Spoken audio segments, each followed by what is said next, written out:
सत्य, विश्वास आणि वेग म्हणजेच पुणे हेराल्ड. करंजे नगर भागात राहणाऱ्या एका महिलेच्या घरातून 3.25 तोळे वजनाचे दागिने चोरीला गेल्याची घटना समोर आली आहे.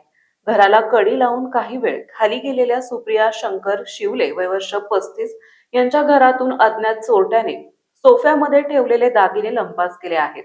या प्रकरणी शिक्रापूर पोलिसात अज्ञात व्यक्तीविरुद्ध गुन्हा दाखल करण्यात आलाय. सुप्रिया शिवले घटनेच्या वेळी खालच्या मजल्यावर राहणाऱ्या त्यांच्या मैत्रिणीकडे गेल्या होत्या.